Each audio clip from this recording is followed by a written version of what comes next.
Hi, thanks for tuning in this week. This is Madeline with Embrace the Madness. This is just a podcast about being a human and dealing with all our human things. Last week, we talked about riding the wave, dealing with our emotions, and figuring out how to kind of find that emotional balance so that you're not wasting your energy in all these crazy places. So this week, we're talking about balance, and it's a super cool episode. We're recording professionally with cool equipment, not in my bedroom, with blankets over the windows. And my boyfriend Davis is here, so I'm super excited about that. We're going to talk about balance and what it means to live a balanced life, why you would even want to live a balanced life, and how to achieve the different elements of balance in our lives. And then we're also going to touch on this kind of paradox of self-acceptance, but also striving for perfection and kind of what goes along with that.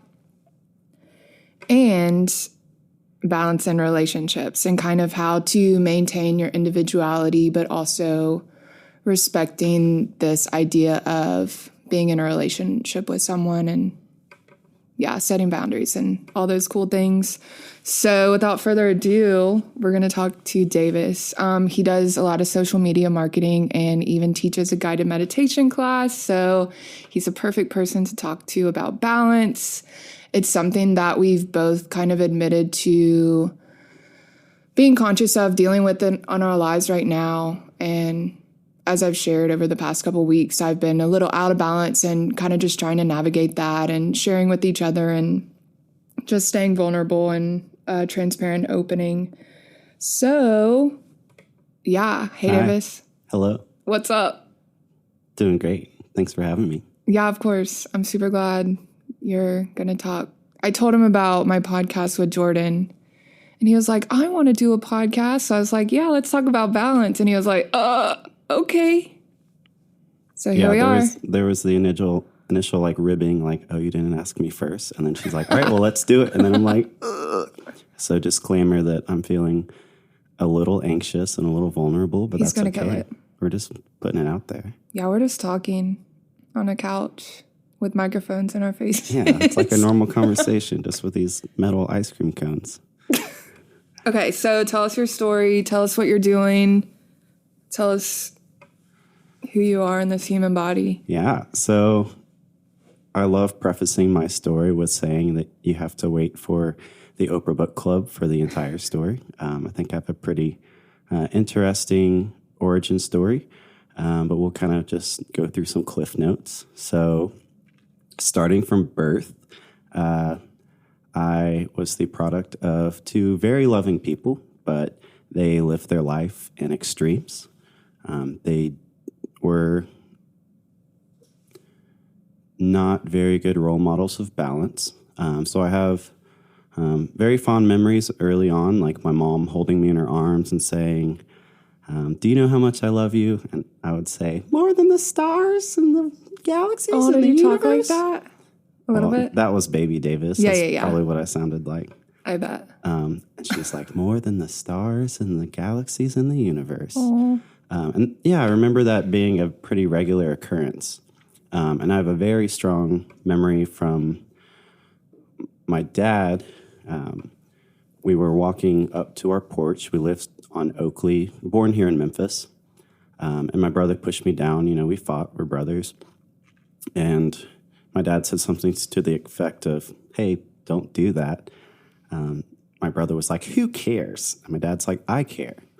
You know, and those two words, like, I held on my whole life. Like, I think it's a very valuable experience to understand that you're cared for. And, like, you know, that, like, was distilled into my soul more so than, you know, any other things that he said. So my dad was a medic in Vietnam. You know, the story goes, you know, because he passed when I was young. So a lot of his history is just hearsay, you know. It's been really interesting. Last week, or now 2 weeks ago, was my 5-year anniversary coming back to Memphis. Hell yeah. And so since then, I've had a chance to meet some people that were his friends when he lived here and things like that. Anyways, the story was that he wasn't a fighter. He was a pacifist. So he decided to be a medic, which is honorable. But on the other hand, very traumatic to see his friends, come back in not such great shape. You can only imagine. So that created some profound PTSD in him. He had a drinking problem even before Vietnam. I was told that he started drinking when he was 8 years old. So going back, his dad played trumpet in a big band, which is cool because I played trumpet growing up in middle school and high school and didn't know that I had some genetic trumpet playing. Oh, that's cool. Yeah, but just he and his little brother were left to their own devices, and so got into trouble and started drinking super, super early. And so... Dang, where would they even get it? That's so weird to think about. Well, it's I guess back then there's not as much regulation. Yeah, I guess the 60s maybe.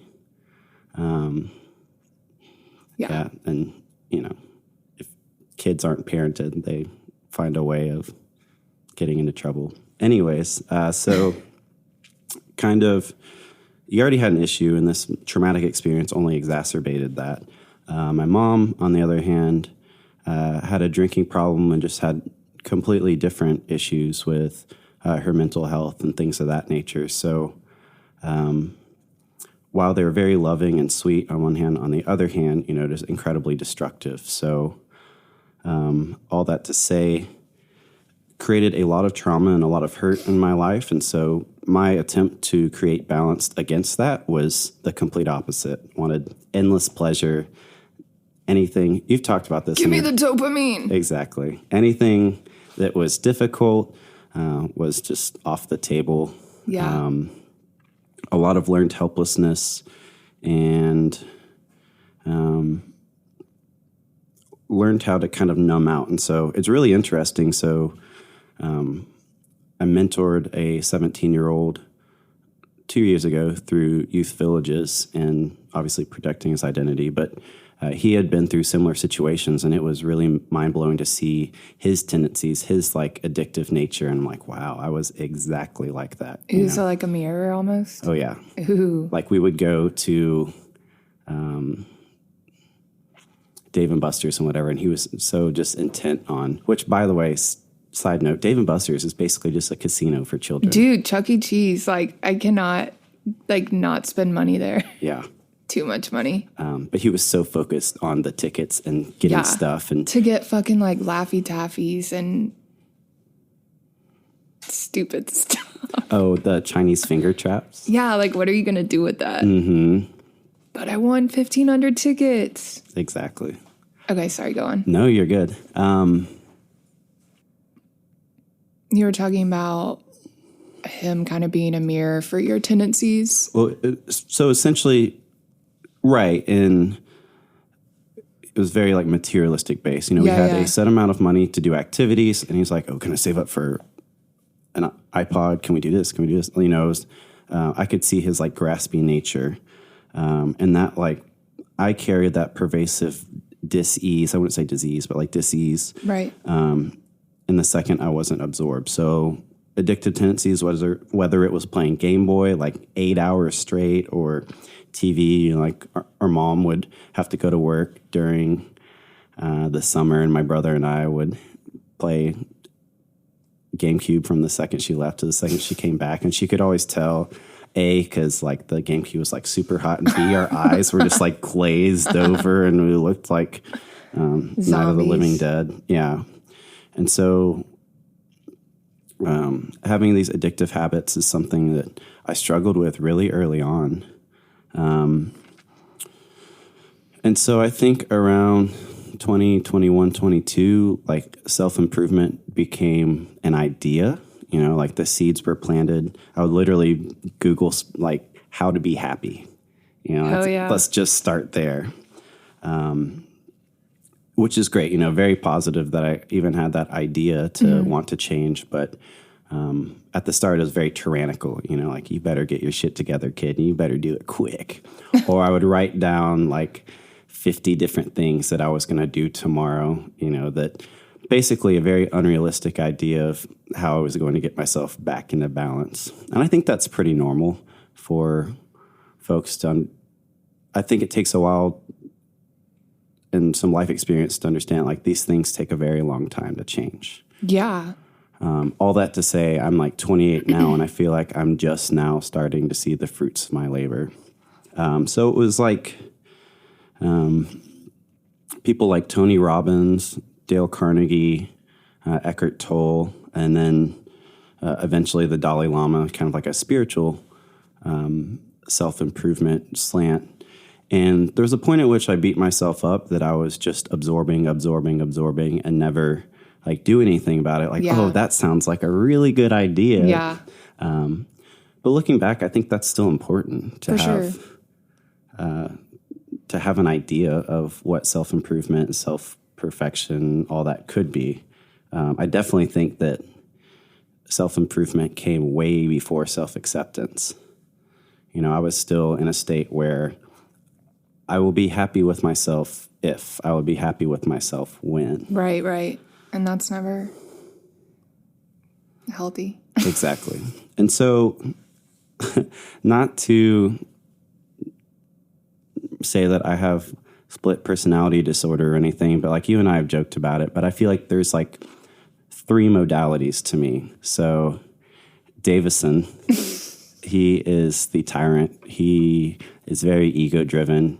He seeks self-perfection. Also kind of on the other end of it, like, I guess if the traditional nature, like, that's the devil on my shoulder. That's the one that I'm never good enough, but also like I deserve to, I don't have to do anything, that everything should be easy. You know, kind of like, I love when that negative voice comes in, kind of literally changing it into a baby voice. Like, I don't want to go to work today. Yeah. I don't want to have to try to do things that are hard that might make me feel better and make me feel accomplished. Yeah. So that's Davison. And then Dave is like my higher self. Dave is the coolest. He is balanced. He understands what he's doing. He has a clear path forward. And Davis is somewhere in the middle, continually in the balance of those two. I feel like you're a lot closer to Dave than you think you are, though. Totally. I mean, it's always hard to like look at yourself and be like, oh yeah, I'm doing a good job. But right. I think you are. But like the origins of Dave, he seems so incredibly far away that it just wasn't going to happen. So all that to say, I got a audiobook on meditation because, you know, through just internet forums and Googling, understanding that like maybe this is a pursuit that would be helpful. And through that kind of segued into studying Buddhism, which has been immeasurably beneficial to my life. Oh, yeah. So I was raised Christian, which I have no qualms with the religion whatsoever. You know, I did have some kind of like anger growing up, or just confusion that if a child was born in China and if they die, where do they go? And talking about balance today, it seems that, and obviously this is an oversimplification, but Christianity lives in the extremes. Like, you either have eternal salvation or eternal damnation. You better get your act right, brother, because you're going to one of them. That sounds like Davison's voice. Yeah, well, we talked about personifying our lower selves and what voices they would have. I'm not really sure what mine would be, but... Mm-hmm. So maybe there's like baby Davison that just wants eternal comfort, and then like daddy Davison that you better straighten up and fly right, brother. Yeah, so Buddhism is literally the middle way. And so the practice from Buddhism that I extracted is called shamatha. So that is the practice of meditation that I most often do myself, and that's what I facilitate. I try to avoid saying teach because I don't have any accreditation. I'm not a monk or anything like that. Like, I create space for folks. This practice has really helped me, and so I use that to hopefully help others. And so yeah, the rough English translation is peaceful abiding. And so the practice is you'll focus on an object. And in this instance, and in most all instances, your object is the breath. Any point in which your focus falls off the breath, it goes into a thought, it goes into a distraction from outside. It's your hunger and like what you should eat. And it's funny too, because in our day-to-day lives, we're also so fast moving that once we have a second to sit, then like all this information starts pouring in, like, oh, you forgot this. Did you do this? So, like, and there's certainly a time in which having brain dumps and having the space to just kind of let your mind be free is great. But in this situation, anytime a thought arises, we just notice that it's happening and let it go. And so it is for me personally, the perfect practice for balance.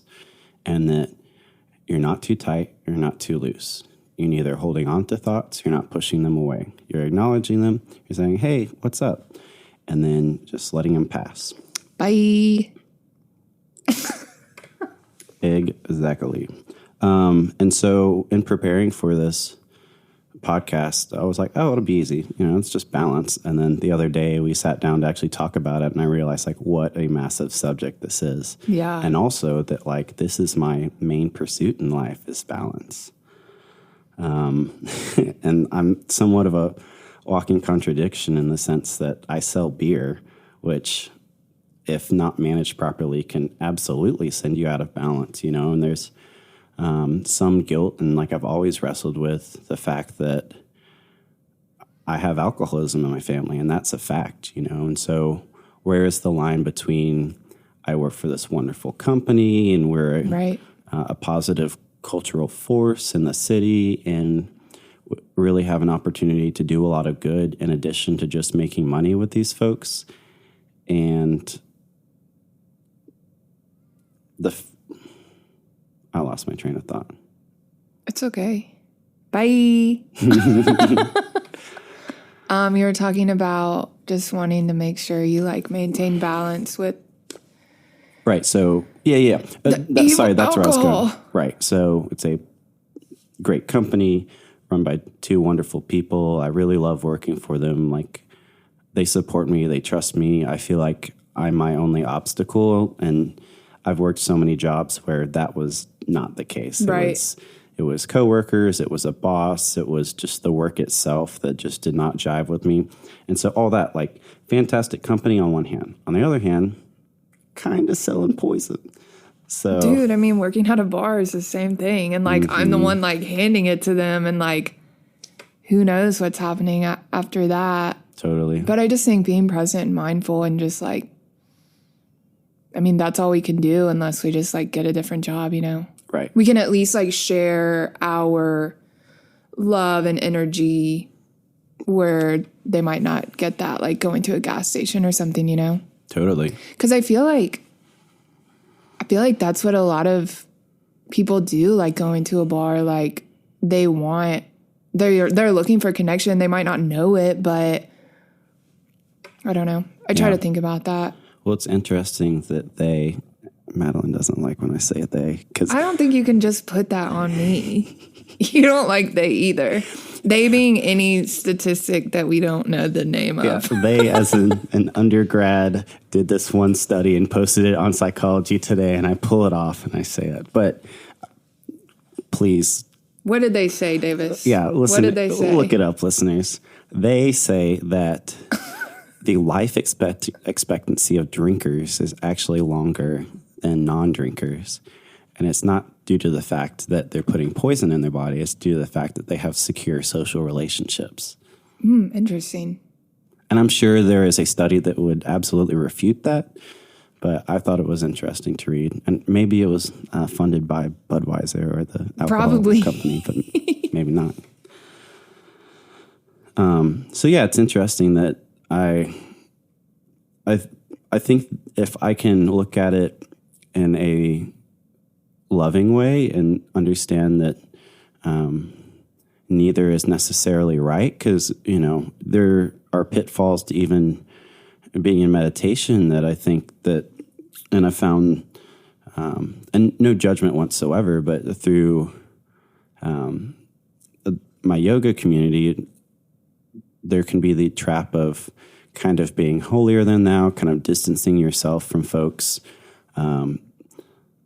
There's been folks that I've talked to that feel that like hosting yoga classes at a brewery is like sacrilegious, and there might be like a sense of pretentiousness that comes with the healing arts. So I try to come at it as humbly as possible, to understand that I'm just as flawed as everybody else, and that in this present moment, I'm able to find balance between going to meditation classes, teaching meditation, going to yoga classes, but also going out and grabbing a beer afterwards. I think, there's value to both. Definitely. Yeah. And also, I think the healing arts in general can find its way into be a vice of like, I use essential oils, but I also eat pizza and get drunk all the time. So. Wait, what do you mean? Like using that to justify? Right. Let me rephrase. It's almost as if you're living two separate lives. And maybe this is just my judgment on those people, but like seeing folks in the studio and they're all calm and poised, and then seeing them out at the bar and they're like, wow! And I'm not saying that I haven't been that person either, but it's definitely something that it's helpful to be mindful of. You know what I'm talking about. No, I know.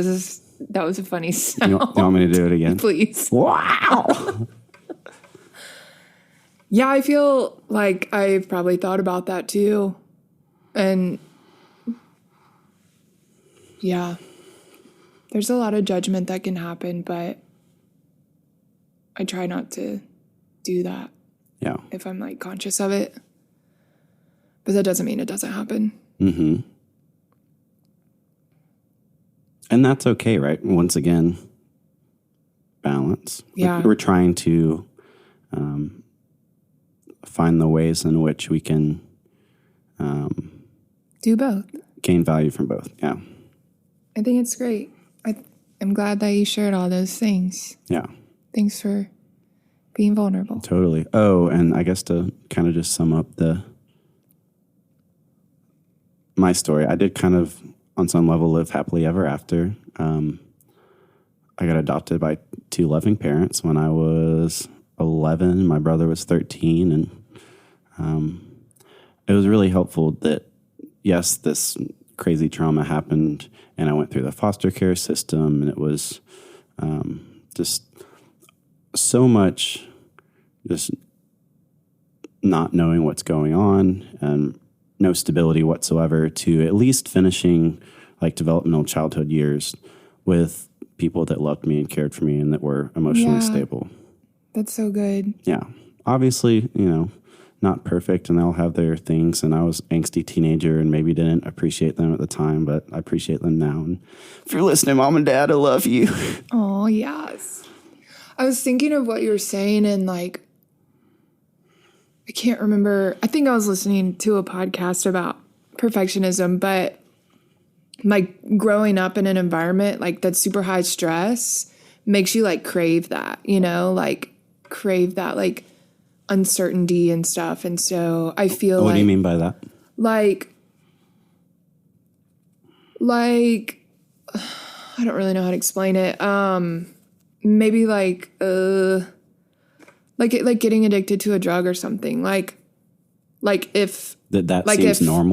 Like my parents just before they got divorced just didn't get along, and I feel like there was just like a lot of chaos, but like I grew up where that was normal, and so I find myself now sometimes mindlessly creating chaos to mirror what I'm used to. You know what I mean? Totally. Like chaos is like my baseline, and so I'm like having to reevaluate what that means now, because that's not, I mean, I don't want to like live in chaos forever. Right. Like I want to find balance, and I want to like chill out, and your story just like made me think of that. Totally. Like you want your outside landscape to mirror your inside landscape. And if your inside landscape is full of shit and misery and unhappiness, you unconsciously or consciously create that in your outside life. Yeah. And with the friends you choose and the people you surround yourself with and the choices you make. For sure. Yeah, thanks for sharing all that. Sorry, what? Oh, I was just telling the listeners I'm nodding. He's nodding.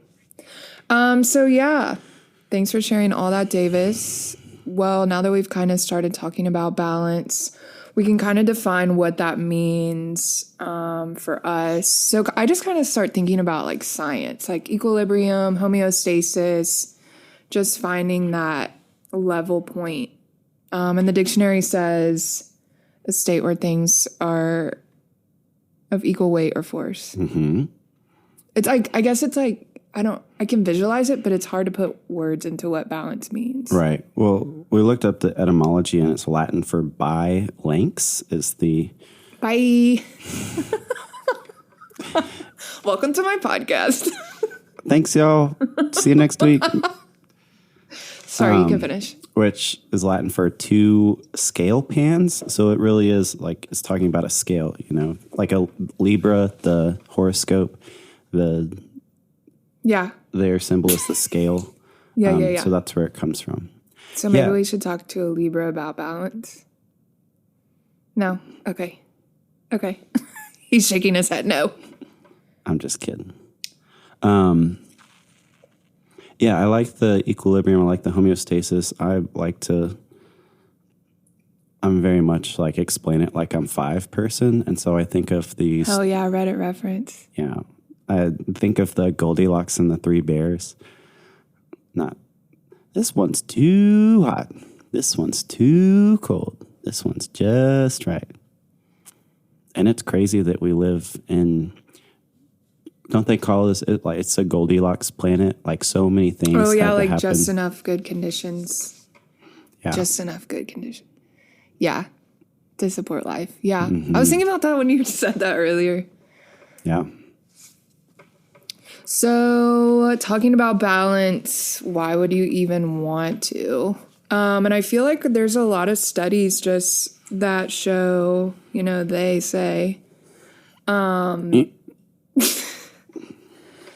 that it just promotes well-being and health and peace of mind and stuff like that. And I feel like if you're living out of balance, you're just living in these two extremes. And kind of going back to my last episode, just dealing with two very different sides of the emotional spectrum is just like a lot of energy. And I feel like if you're like always like manic or you're always like down and depressed, like there's just like a lot of energy that's going, I don't even know where it's going, but I feel like you can conserve and save a lot of energy by trying to create this balance, if that makes sense. Totally.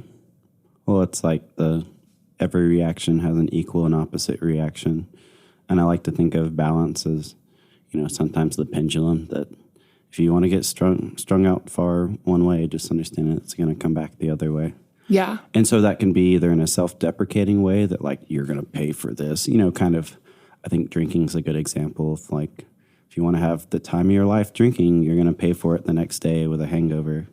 Or you could see it in a positive way that if you feel really strung out, just having faith and having love with yourself, then understand like this too will come back into a state of order. It's just so hard to like remember that in the moment sometimes, you know? Yeah. And I was thinking about that too, that like, you know, the emotional states I struggle with depression and anxiety, both of them, when you're in the throes of it, feel permanent. Like, so for depression, it's like, I'm going to be sad forever. Right. When is this going to end? And anxiety is like, I'm going to be wound up tight. Yeah, forever. It's like all consuming. Yeah. Yeah, that's what I think I'm just talking about. Like, when you're living in that, you're just overwhelmed with all that energy. And I guess just thinking of the best consumption of energy and living like a conscious life is just to like conserve it. Totally. And so, and like thinking and preparing for this, it's like my pursuit of balance can sometimes be likened to the 5 stages of grief, like kind of sort of. So first would be denial. Like, I'm not out of balance. I'm doing great. What are you talking about? I'm having a great time. I'm going out every night, having fun with people. Nothing, it's like the signs are like, hey, cliff ahead, and you just keep on driving. Yeah. You're like, no, we're cool. And then with that, it's like, one more won't hurt, or the thought is, I can always figure this out tomorrow, kind of procrastination. We can talk about that in a bit, but like that's something huge I struggle with in the pursuit of balance is my tendency to procrastinate. And then third would be like deservedness. Like I deserve this 18th beer. I don't drink 18 beers, listeners, but you get what I'm saying. And with that, the deservedness, knowing the difference between self-care and self-destruction. Yeah. Because I think sometimes I have a flawed reward system that makes me feel like, once again, that I deserve these things that ultimately aren't part of self-care. They're just self-absorption and self-destruction ultimately. And so then it's frustration. Like once the party ends, it's like that's when the self-deprecation comes out. Like, how dumb could you have been to do blah, blah, blah with blah, blah, blah? Like, you knew this was going to happen, which when it was happening, yes, I did. But, like, just deciding to, like, it's not a big deal, like, shrug it off. And so I would say frustration is not necessarily anger these days. I think it's more so just, here we go again. But especially for me, like past couple of years, like my self-deprecation, negativity in general has greatly diminished. And I'm super grateful that I put in the work to make that happen. And then acceptance. So speaking it out loud. So whether it's to myself or to a loved one, like a trusted friend, being like, hey, I'm feeling depressed right now. And I don't need you to do anything about it. I just need you to know that I'm feeling depressed. And I think the moment that I'm able to be honest with myself and that other person and say it, it starts the healing process. Yeah, and so one of my favorite meditation teachers, Ram Dass, he talks about how saying, I am feeling depressed instead of I am depressed helps you kind of separate yourself from, you're no longer completely identifying with the negative emotion. It's just, same with the meditation, it's like, this is happening. I notice it. And then I go back to my breath.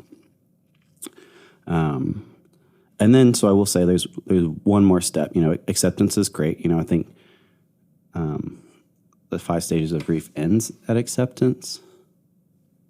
I'm not well versed on the grief. Anyways, the grief.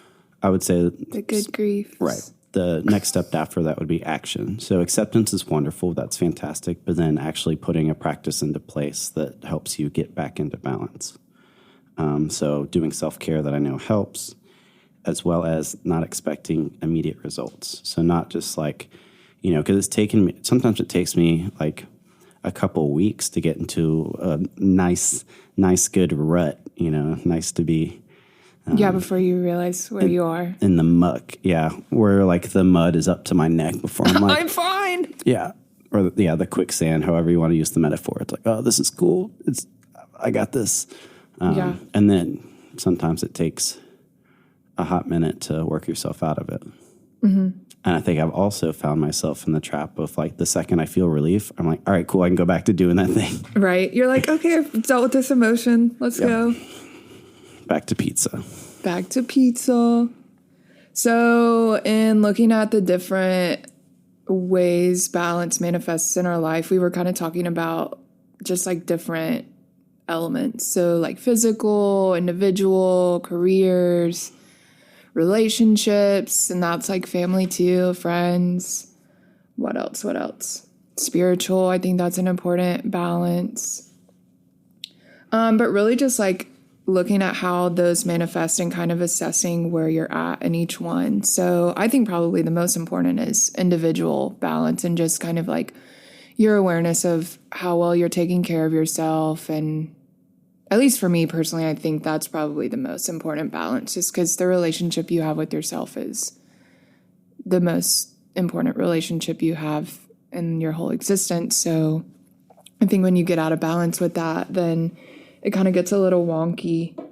And I was thinking, I don't know, just self-compassion is just super, super important because like you were sharing, like it's easy to like fall off track, but it kind of depends on how you start addressing like, okay, well, I fell off track, but that's not a good or bad thing. It just is a thing that happened. And remembering that and not like over-identifying with negative thought patterns to keep that going.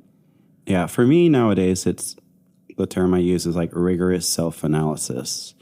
And I feel like I'm finally at a place where I can have that self-analysis and not immediately beat myself up for everything that I'm not doing. Yeah.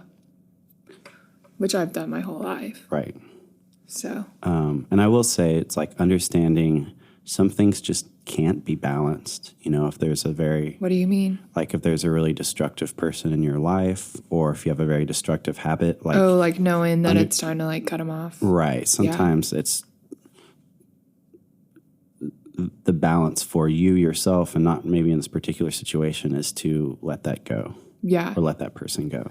Well, and I think that introduces the other important thing about balance is like maintaining your boundaries and setting those and making sure those are super clear so that... It's really hard. I know, but it's possible. You just gotta practice. Yeah. Do you want to talk about anything else with the individual? Yeah. Kind of just understanding that it's normal to lean on your strengths. I think it's easy to look at all the things you're not doing well at and kind of like, once again, making a whole list of things, reasons why you shouldn't be satisfied with where you are and who you are. But using self-compassion is ultimately the way to go. And I think what I still struggle with when it comes to self-balance is knowing the difference between being mindful that the self-love doesn't become overly like doughy is the way I like to describe it. What do you mean? Once again, like the self-care versus self-destruction, like understanding that, yeah, it's okay to take an afternoon off to watch a couple episodes of Netflix and to play some video games, but maybe it's not okay to continue to do that for 4 straight hours and stay up past the bedtime that I told myself would be a good idea to wake up early the next day and to get things done. Yeah, boundaries with yourself are the hardest ones.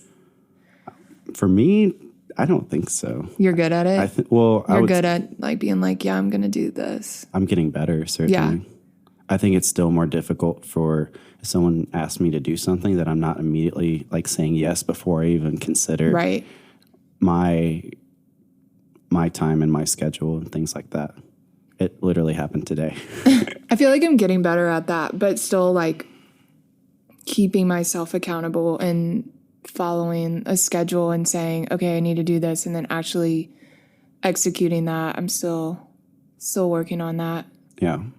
And like, I think when I started seeing that in positive role models of people putting themselves first, that I took it kind of personally, whether it came in the form of folks just, I'm trying to find a good example, like making plans with someone and then them saying, sorry, I actually need to focus on myself, and me not being butthurt about it. You know, or like, but we had plans, man. Like, you're supposed to commit to it no matter what. I feel like when you learn to give yourself that space, you're more likely to be like, oh my God, yeah, please take care of yourself. Totally. And that's where I'm at now. For sure. But I even had some folks that it felt as if like they let me go when I started like my self-care journey, because I think they knew where I was and they knew that there was nothing they could do for me. You know, and that kind of hurt my feelings because I didn't understand it at the moment. Yeah. I was like, what happened? Like, what did I do? And obviously it's nothing you did wrong, but it's almost as if, and I've identified this in others recently, as like when you start to understand that there is a way for you to love yourself and there's a way to improve yourself that it almost becomes manic. It's like, oh man, this is so exciting. And like, oh yeah, I'm really pumped about life for the first time ever. Dopamine. Yeah. Yeah. Serotonin too. It's great. Yeah, that's true. That's true. So yeah, maintaining individual balance. What up? I saw the most awesome metaphor that I think for this entire podcast kind of encapsulates that seeing balance is self-balance is like a tree. So the taller you grow and higher your branches get, the deeper your roots have to be as well. And so if we're talking, I know this is getting a little bit ahead, but if we're talking like spiritual balance and we're talking trying to enter into higher and higher states of consciousness, that to do that, we have to become more and more grounded. No, I really appreciate that metaphor too. And I think getting into the spiritual element of balance, I think being grounded is so important. And I kind of lost my train of thought too. Well, I've experienced practices like specifically like Kundalini yoga. It's very energetic base, and I've left yoga classes in just like such a high blissful state that couldn't be touched. And then like the second somebody cuts me off as I'm driving home, I'm like completely destroyed. Like, yeah. And so I think for me, the meditation is very grounding, like the meditation I practice. And so, but if you're always grounded all the time, and maybe I don't go there. I mean, I feel like grounded is pretty synonymous with balance, wouldn't you think? Yeah. Oh, well, I was trying to come up with a thought pattern of like, if you're always grounded, that like maybe life. Mom, I'm always grounded. How am I supposed to hang out with my friends? Man, I was grounded so much in high school. I know. I remember. It was like for not turning in homework because I procrastinated and I got zeros. My dad would like leave my phone in his room with the door open, and I would just like go in there. What? Like I would get my phone taken away, but I would just go like You get break on the it. rules? Duh. Yeah. Yeah. So for me, I think when I think of spiritual balance, I just remember to take a moment to be grateful for my existence and just appreciate the things that are around me. And I feel like if you're out of balance kind of spiritually, then you're not really like maintaining that relationship with yourself and whatever you believe your higher power to be, or the universe or whatever. And I feel like that is just, I don't know, the opposite of grounded. Manic. Yeah. I don't know. Well, yeah, we were also talking about, not to get too morbid, but it seems like with spiritual balance, it's understanding that no matter what spiritual like belief you subscribe to, it's a fact that you will no longer be on this earth one day. And it's up to each individual to come up with their being okay with what happens after that. Right. But I think that's certainly part of spiritual balance too. I think so too. Whether it's meeting your maker or turning into a frog in the next life, or turning into a ball of light, or turning into a cheeseburger. I don't know. You gotta embrace the madness. So trademark, registered trademark of Madeline Holdford, copyright 2020. I don't know if I've registered it, but maybe that's a goal. Oh. So then there's also maintaining a career. Can I go back real quick? Yeah, we just need to like. Are we going too slow? A little bit. Okay. I'm like over here like, ooh! We still have a lot to talk about. So Davis is just super stoked to get to I thought I wouldn't talk in a microphone. I thought I wouldn't have enough to talk about. Now it's like, all right. Yeah, you made like that outline is never more than 2 pages. But bam, bam, bam. Okay, real quick. Davis did his homework. What little I know about Taoism, I think that they have a beautiful representation of spiritual balance, and it's in the yin and the yang symbol. It's funny. We were talking about going and getting prizes at Chuck E. Cheese and places like that. I don't remember where we were, but my brother bought a yin and yang necklace with his tickets, and he wore it to church one day. 2000s. Yeah, right. He wore it to church one day, and he got like raised eyebrows from the preacher. He's like, I don't know about that. That looks pretty Eastern to me. Right. That might be devil stuff. And like my mom made him not ever wear it again. But anyways, so it's the yin and the yang, the white and the black. It represents order and chaos. So there is I believe the white paisley is yin, which is like the order, and then the black paisley is chaos. I feel like black's like, ooh. But it's beautiful. Coloring a pencil in the air. Sorry, I was trying to like give a visual to the people who can't see me, like, ooh. You can hear it now. But there is a white dot in the black paisley and a black dot in the white paisley, saying that like you cannot have too much of either. You know, there must be some order to chaos, and there must be some chaos to order. And I think that's just so beautiful. Yeah, I like it too. Okay, that's all I can say about that. It's good. I'm glad you said it. It's important. Cool. And that's like, that's the root of my current existence, you know, is order and chaos and all aspects. Learning to embrace both and recognize that they're both kind of part. Like you can't have one without the other. You can't have light without darkness. You can't have David Davison. Salt without pepper. I don't know why I said that, but it's relevant. Yeah. So another big element that I think we both have to be careful of is like a career, balancing your career and your home life and kind of setting boundaries around that. And for me, I think making sure you're doing something fulfilling kind of helps cultivate balance. That way you're not like working yourself to death and doing something that you hate and completely just like bleh. But instead just finding meaning and purpose in your work and enjoying it and also getting paid to do it too.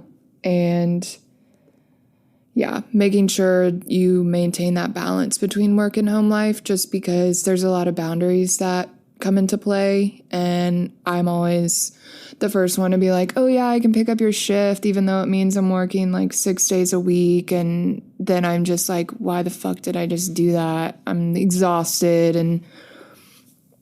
Or like when I was a manager at a restaurant, like you kind of have to be 24/7, always like approving schedule swaps or requests or working on stuff to talk about the next day at pre-shift. And it's just like, you really have to be good at setting those boundaries so that you can relax and enjoy your life outside of work and not like work.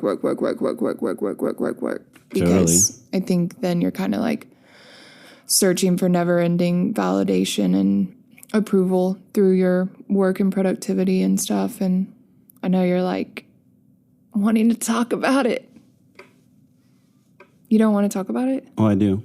I was letting you do your thing. What I was going to add was just that I think it's easy to fall into the trap of wake up, go to work, you're tired after work, you don't want to do anything, so you just turn on the TV, you eat junky food. Pizza. We love you, but we hate you, pizza. I don't know why Davis just said we hate you, because he's talking. Madeline does not subscribe to this. I love pizza. I struggle with forever. Pizza. Anyways, and then either staying up late or drinking and then waking up the next day hungover and repeating the cycle ad infinitum, forever and ever and ever. That it takes like that extra spurt of energy to make time for creative outlets and self-care and things like that. And I think that they cumulatively pay dividends, whether it's in a positive way or a negative way. Does that make sense? What pays dividends? Pizza? Either pizza. My stomach just growled, so I'm like, pizza. Either pizza or like going home and exercising for 5 minutes. Yeah. So Tim Ferriss is one of my favorite podcasters. He started as like a human optimizer, was his whole thing, was like created the 4-Hour Chef, 4-Hour Body, 4-Hour Week. He's like, how can we become most efficient? And now it's really interesting because this podcast has so much more to do with like self-acceptance and things of that nature. And I don't even know if it's his quote. He might have quoted it from someone else, but he says like, if at first you don't succeed, lower your expectations. I like that a lot. Yeah. I've had to learn how to do that. Do less. Don't beat yourself up. But do something. Yeah. And that's why I think, what? Well, and I think this pertains to the career only in the sense of which trying to maintain that work-life balance. That it's easy to get overwhelmed and be like, I can't do that. I got to work. Oh, yeah. I say that a lot. Well, it's easy to see there's so many people that are incredibly successful in work life and miserable at home. And I think our generation as millennials, we're taking a stand against, we want to have our cake and eat it too. We want to have a job that can make us money as well as be fulfilling. We don't want to wait for the weekend or wait until we're off to enjoy our lives. And I don't think that's a bad thing. I think that's an important thing because I think it's possible. You just have to get really specific and figure out what you want. Right. And also it's just not really obtainable anymore, you know. And our parents' generation, they could stay with one company their entire life, get retirement benefits, and then finish. But it's not really the case anymore. Yeah. So moving on to physical balance. And this is something I think that I still am working to get good at. But just like we have to not really put our body in these crazy extremes. And we just have to make sure we take care of it by the things that we eat and some sort of physical activity. You don't have to like go do CrossFit every day, but I feel like using our body for like functionality versus just like completely just like trashing it is really important. And I have to be careful sometimes because I'll just go on binges and like all I want to do is eat ice cream and drink and whatever. But that's not good. That's not good for my health. That's not good for the long term. That's not good for the short term either. Like, yeah. Right. Same thing. It's like it can cumulatively work against you over time because if you're not feeding your body good food, you're not going to have the energy to want to feed your body good food, you know, kind of go down that spiral. Well, and then I feel like if you're not, I think I might have touched on this in the last one, but like you don't even, it's like you're not properly allocating energy for your emotions. So then like, why do you think you're irritable? Why do you think you're sad? Oh, because you like, it's like not taking your dog out for a walk. Like your body's just like, I want to go for a walk. I'm tired. I want to like get energy too. And I think making sure you just really like learn to listen to your body and listen to how you're feeling and figuring all that out to find that balance. Totally. Yeah. And what's really helped me is that like I exercise and I run and do yoga, not so that I can have a 6-pack and be oiled up and tanned. It's more so like I understand that physical activity has cognitive benefits to it. I feel better when I exercise, you know, and I had to kind of energy. reframe it that way too. And we were talking about this right before that, like, sure, self-worth and energy shouldn't be put in the same category, but like energy, having additional energy to do things is fun. I really enjoy having like an authentic energy, not just caffeine. Right. Yeah, I think I was looking at something for the emotional regulation and it was talking about there's like mental energy and physical energy. And like, yeah, you can have physical energy, but if you're like dead inside and miserable, then you're going to have low mental energy and just kind of like learning when to assess. Like you could be really stoked that you just ran a marathon, but your body is just shot, and just noticing the difference between those two types of energies and balancing those. Does that make sense? Absolutely. Yeah. Yeah, because like, Well, like the workaholic can just as easily transfer over to the exerciseaholic. Oh, yeah, for sure. Just completely immersing yourself in like, yeah. Yeah. Like I did track and cross country in high school. And at one point, I would never say I had like an eating disorder, but it got to the point where like I counted calories and looked at calorie boxes for everything. It's such a, like, you just get sucked in. Like, how many macros have I had today? Not enough. Macros? Like, they break down protein, carbs, and fat. And you want to... Macronutrients. Yeah. Okay. They just call them macros. Like, I think it's... Yeah. Like, you want to eat more protein, less... Like, I think maybe, like, more protein... It really just depends for what you want. Like, if you want to cut body fat, if you want to build muscle, they, like... There's different macros, and then also for different body types and weights, you can do it. So, are you saying macaroni? No. Is it like nachos, but macros? 4. I'm going to keep talking forever. No, I'm not talking about macaroni. You're making me hungry. Stop. So I guess that brings us to the last kind of element of balance. And I feel like that's relationships. And that can be manifested through friends, family, significant others, just any interaction you're having with other people.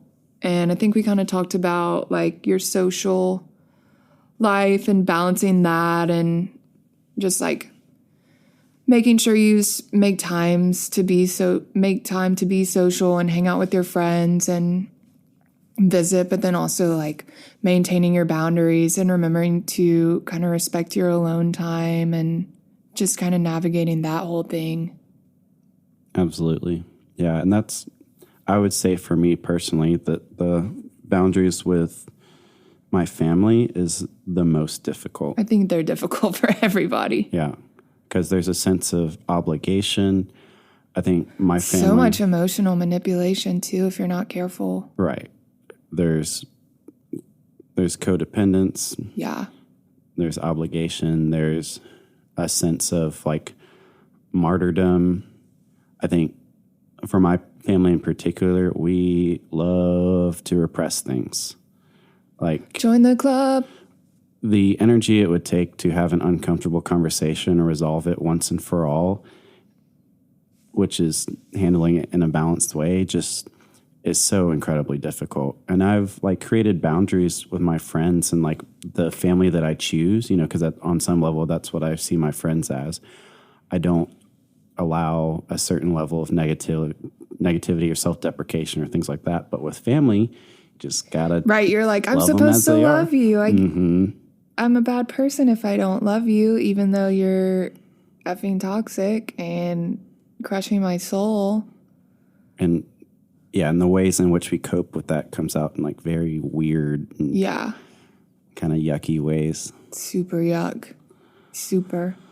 Yeah, I think, especially with family, just maintaining your boundaries and like kind of protecting your energy and your aura and just like, yes, I love you and yes, I respect you, but like, holy shit, like I'm cutting off right here and maybe we can talk another day or something like that. And like I was saying, getting my feelings hurt with friends that establish boundaries, I think in an attempt to establish boundaries with my loved ones, it's like, it's an attack, you know, they take it personally, which sucks. Yeah. I mean, it's hard not to. Like, and it's hard to explain that it's not personal. Well, because I mean, it kind of is, but I don't know. Yeah. And then the alternative to that is just to distance myself and not tell them why I'm distancing myself. Oh, yeah, and so ghosting. They feel estranged. Yeah, I've done that before. Mm-hmm. It's so hard. Yeah. It's so hard, like, when you don't want to hurt people's feelings. Yeah. So I think setting those boundaries with your family and friends is important, but then getting into like the territory of your significant other is super important. Hey, I'm adding you.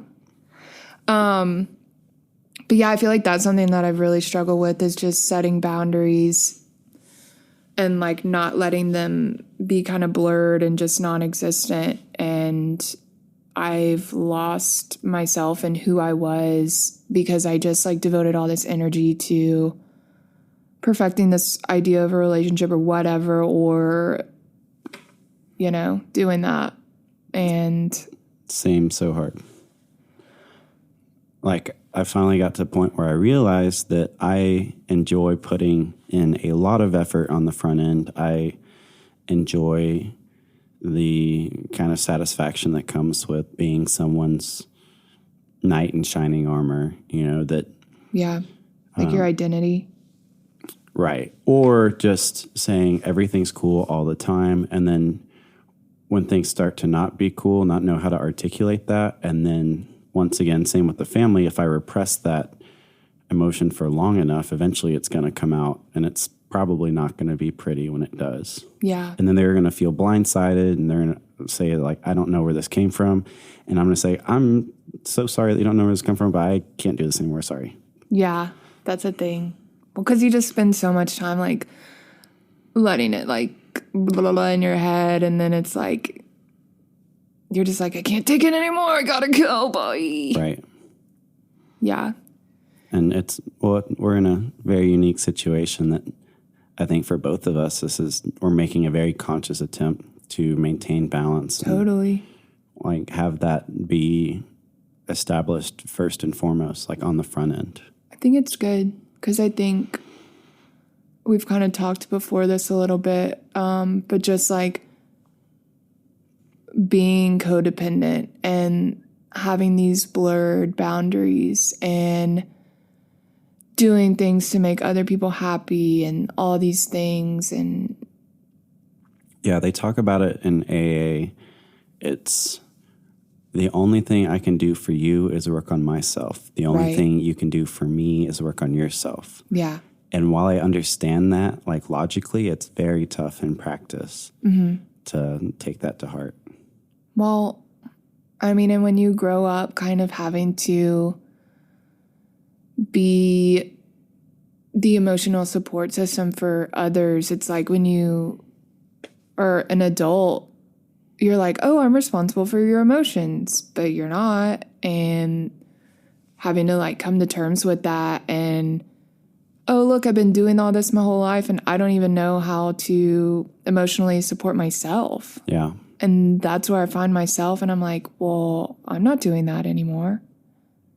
Totally. And so, like, I was the youngest, and so it was everyone else's job to be the emotional support system. It wasn't mine. And then so when I started dating, it's like, I'll try this on for a minute. You know, like, I'll wear this emotional support jacket. This is pretty cool. And then be like, oh, wait, this is actually really hard. Oh, wait. Yeah, like you weren't even taught how. Right. I'm neglecting everything that would give me energy to continue being an emotional support. So if I can, like, reference a different podcast. So once again, Tim Ferriss talks to Brene Brown. This is a recent episode. Are you jumping? No, this is the same thing. Okay. So she's talking about in marriage, but I think it applies to any intimate relationship, that the reality is that it's never 50-50, that it's closer to 90-10. Yeah. And so Brene says that her and her husband have a practice when they come home, her husband will be like, I'm so sorry, but I'm at a 20. And she'll be like, all right, that's fine. I got your 80, and vice versa. And if they figure out that they can't add up to 100, they'll sit down and find a way to get back to 100. And if they're not even at a 50, it's like, well, let's cancel everything that's not 100% important. Right. Let's, any of our plans we have, if we have to talk to anybody that we're not like super jazzed about it, let's stop. Let's put all our healthy food in the fridge. Let's go get pizza. Let's get ice cream. Let's spoil ourselves and find a way. We have yet to establish something like that, but it sounds amazing in the sense that you're having this continual dialogue between it, and it doesn't have to be, because we've even talked about it like, hey, I need to talk to you. And then the immediate anxiety. It's like, hey, I need to talk to you. I need to talk to you in person. Because then it could be anything, right?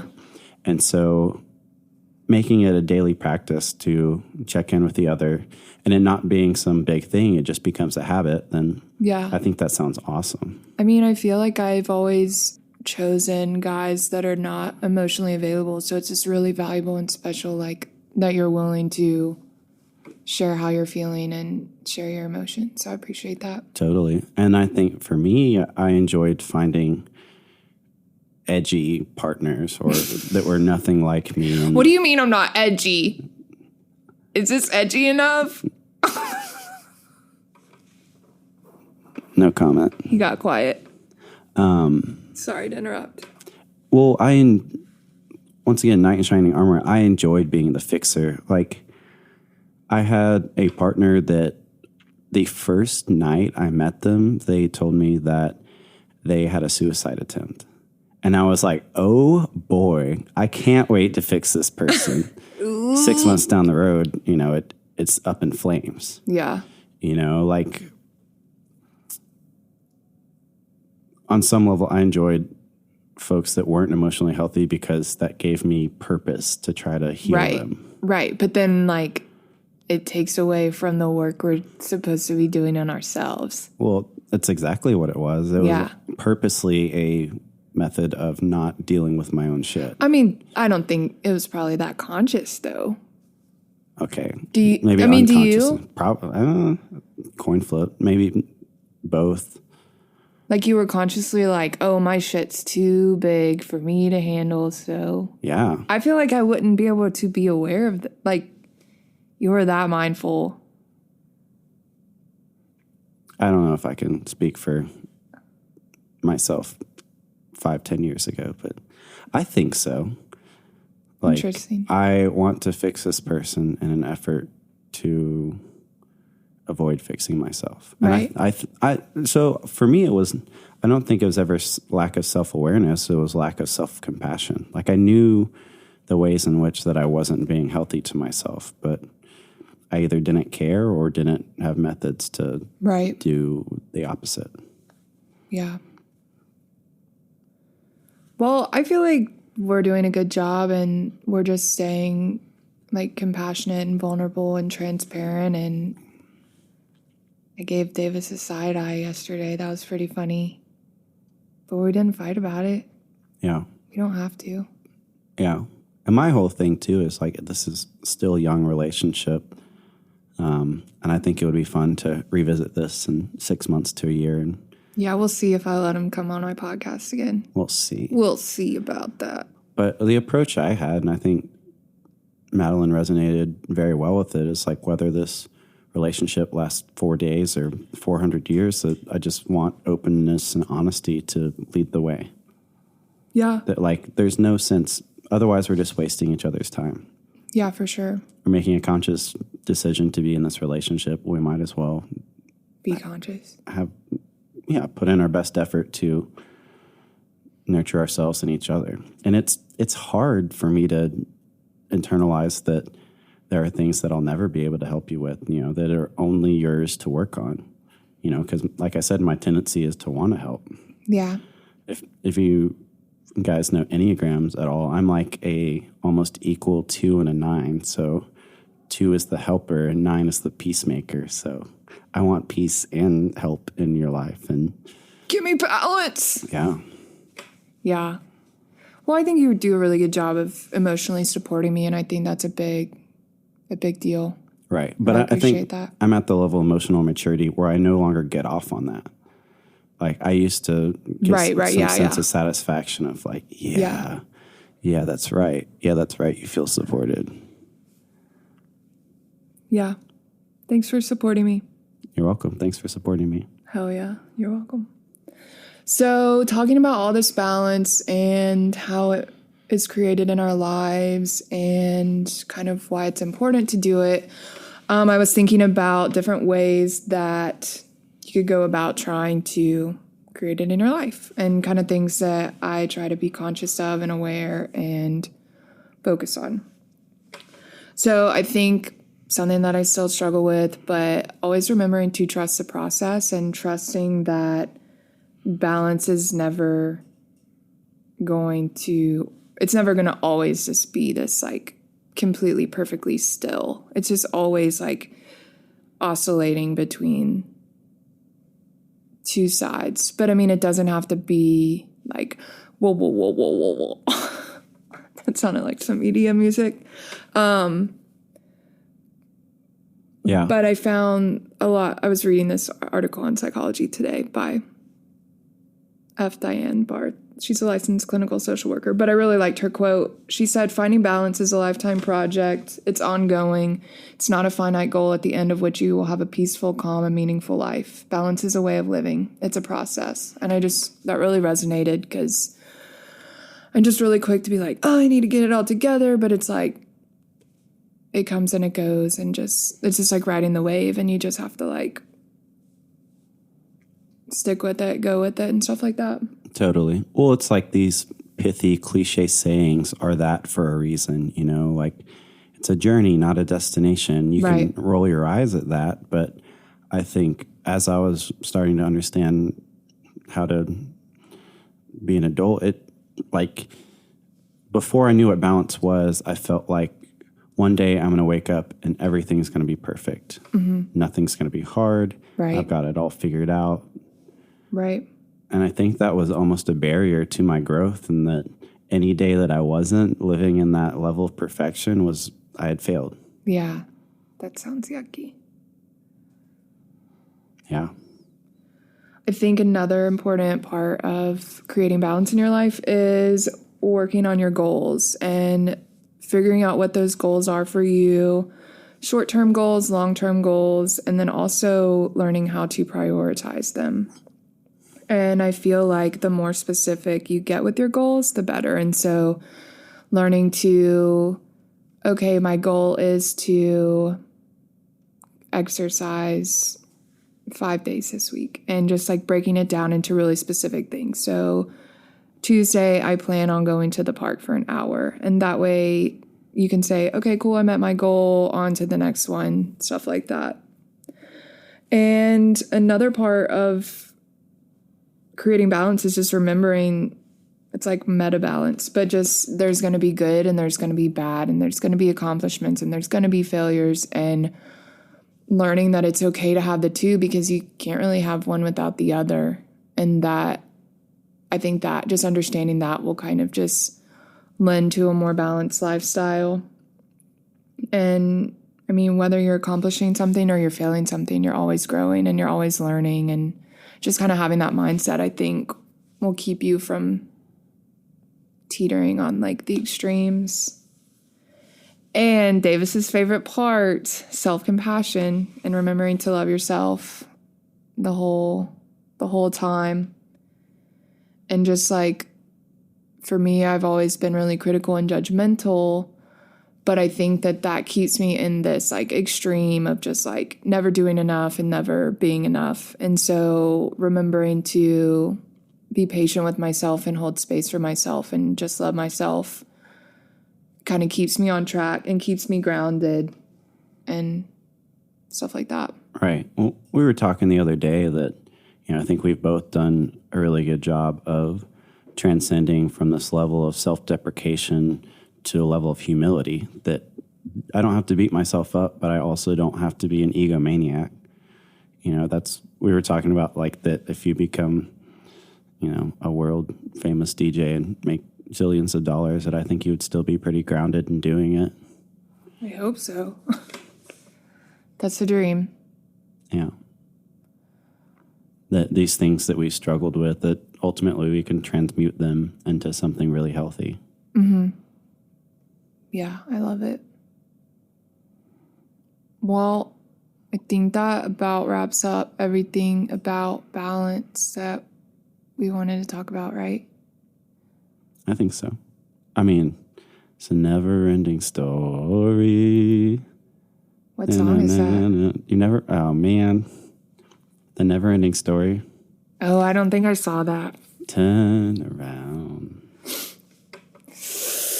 I don't like to watch movies sometimes. That's okay. So thanks so much, Davis, for sharing your life. Totally. If you're interested in joining me for meditation. My brother and I have a meditation class Tuesday nights at 7:30 at Delta Groove Yoga in Overton Square in Memphis, Tennessee in the United States.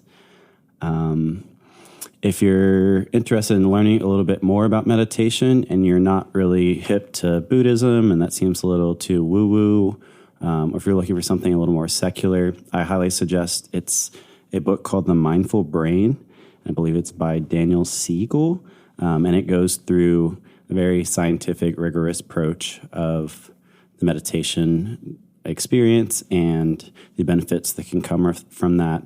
One really cool thing is they studied that there were similar positive benefits to meditation as there were in secure parent-child relationships, which I find kind of mind-blowing. And he goes into like the neuroscience of a lot of it. So if you're interested in meditation, like nerdy stuff, it's a really awesome book. And do you own it? I own the audiobook, and I'd be happy to share. Because I love the science. Science rules. Yeah. Awesome. Well, thank you so much for having me on. I was a little nervous, but I think this worked out just fine. Yeah. Davis wanted to talk for 4 hours, but he got pretty close. So that's all I have to say about balance. And next week is my birthday, so I'm going to try to figure out what I want to talk about. I'll be 27, so I feel like I've learned some things in this existence. But yeah, stay tuned. And if you want to follow me on Instagram, at Embrace the Madness Podcast, you can see some cool stuff. I appreciate the little underground facility that we're using to record this and all the equipment, and I'm grateful. Thanks, Davis, for hooking all this up. This is Madeline and Davis, and I'll see you next week. Bye. Bye. Thanks again for tuning into this week's episode of Embrace the Madness. Don't forget to subscribe so you can learn to live your best life.